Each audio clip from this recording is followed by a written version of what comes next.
के business tycoon Mukesh Ambani का जाती घर है जो मुंबई में एंटीलिया के नाम से जाना जाता है। कई एस्टिमेट्स के मुताबिक इस घर की कीमत $2 बिलियन यानी 15,000 करोड़ रुपए है। लेकिन कई लोगों का मानना है कि एंटीलिया नहीं बल्कि बकिंघम पैलेस दुनिया का सबसे महंगा तरीन घर है, क्योंकि बकिंघम पैलेस की कीमत $5 बिलियन है। लेकिन बकिंघम पैलेस एक क्राउन प्रॉपर्टी है जबकि एंटीलिया एक प्राइवेट घर है। अगर ये कहा जाए कि एंटीलिया दुनिया का सबसे महंगा तरीन प्राइवेट घर है तो गलत नहीं होगा। इस आलीशान घर में ऐसा क्या है जो ये दुनिया का सबसे महंगा घर कहलाया जाता है, ये आप जानेंगे आज की इस वीडियो में। इस घर में कई कमरे ऐसे हैं जिनकी छतें दुगनी हैं, जिसकी वजह से ये 27 मंजिला इमारत 50 या 60 स्टोरी बिल्डिंग लगती है। एंटीलिया के शुरू के 6 फ्लोर्स पे एक आलीशान कार पार्किंग एरिया बना हुआ है। इस कार पार्किंग एरिया में 170 गाड़ियां एक ही वक्त में पार्क हो सकती हैं। आप में से कई लोगों को मालूम होगा कि मुकेश अंबानी लग्जरी कार्स के बहुत शौकीन हैं और उनकी कार कलेक्शन में 168 कार्स मौजूद हैं। इस आलीशान कार पार्किंग एरिया के अलावा इस घर में एक कार सर्विस स्टेशन भी मौजूद है, जहां पर सिर्फ अंबानी फैमिली की गाड़ियां सर्विस होती हैं। अगर गाड़ी में सफर का दिल ना हो तो हेलीकॉप्टर का ऑप्शन तो हर वक्त ओपन रहता है, क्योंकि एंटीलिया की छत पे 3 हेलीपैड्स भी मौजूद हैं।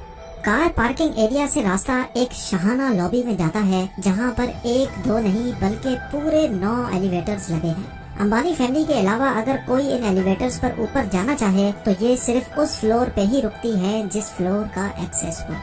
उसके ऊपर 2 फ्लोर्स पर मुश्तमिल एक रिक्रिएशनल सेंटर मौजूद है, जहां पर स्विमिंग पूल, जिम्नेजियम, जूस बार, डांस स्टूडियो और योगा स्टूडियो मौजूद हैं।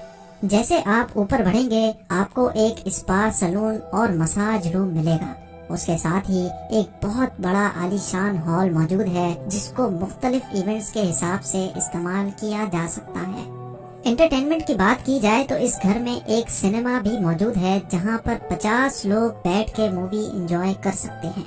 इस घर में बेशुमार टेरेसेस और बालकनीज मौजूद हैं, जहां पर प्लांटेशन देखी जा सकती है। साथ ही साथ एंटीलिया की दीवारों पर भी प्लांटेशन देखने में आती है, जिसका मकसद गर्मी के मौसम में दीवारों और घर के कमरों को ठंडा रखना है। ठंडक की बात हो ही रही है तो ये भी सुन लें कि जून जुलाई में जब मुंबई शहर में 40 डिग्री सेंटीग्रेड होता है तो उसी वक्त एंटीलिया के एक हिस्से में -10 डिग्री भी होता है। जी हाँ, इस घर में एक विंटर वंडरलैंड भी है जो स्नो जनरेटर्स की मदद से आर्टिफिशियल स्नो बनाता है, जहाँ पर कड़कती गर्मी में बर्फ का मजा लिया जा सकता है।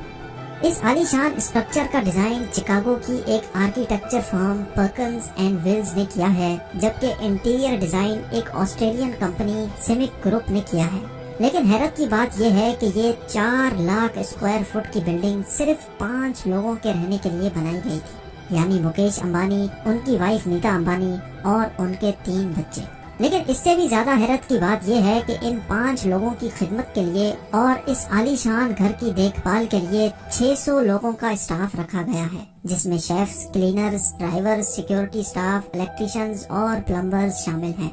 इन 600 लोगों की रिहाइश के लिए एंटीलिया में एक पूरा फ्लोर डेडिकेटेड है, जहां पर सारा स्टाफ रहता है। इस घर की कंस्ट्रक्शन में ज्यादातर मार्बल, क्रिस्टल और मोती इस्तेमाल किया गया है। दुनिया जहां की एंटरटेनमेंट और फैसिलिटीज एक ही घर में होने के साथ साथ इस घर में एक मंदिर भी मौजूद है और कई हिंदू देवताओं के स्टैचूज भी इस घर में मौजूद हैं। मुकेश अंबानी रिलायंस इंडस्ट्रीज के ओनर और चेयरमैन हैं और साथ ही सिर्फ इंडिया ही नहीं बल्कि पूरे एशिया के सबसे अमीर तरीन इंसान कहलाए जाते हैं। इंडिया जो पॉपुलेशन के लिहाज से दुनिया का दूसरा बड़ा मुल्क है, उसकी एक्सपोर्ट्स का एक बहुत बड़ा हिस्सा मुकेश अंबानी करते हैं, जो कि वाकई एक बहुत बड़ी अचीवमेंट है। और इसी वजह से मुकेश अंबानी दुनिया की सबसे अमीर तरीन लोगों की फहरिस्त में शुमार होते हैं। जी हाँ, $52 बिलियन यानी 3,900 अरब रुपयों के मालिक मुकेश अंबानी दुनिया के अमीर तरीन लोगों की फहरिस्त में 15वें नंबर पर आते हैं। अगर आप जानना चाहते हैं कि मुकेश अंबानी इतनी दौलत आखिर कहाँ खर्च करते हैं तो इस वीडियो को लाइक करें। अगर इस वीडियो पे 100 के लाइक्स आ गए तो मैं इस टॉपिक पर भी वीडियो बनाऊंगा। और अगर आप इस घर के बारे में मजीद कुछ जानते हैं तो नीचे कमेंट सेक्शन में जरूर बताएं। मिलते हैं अगली शानदार वीडियो में।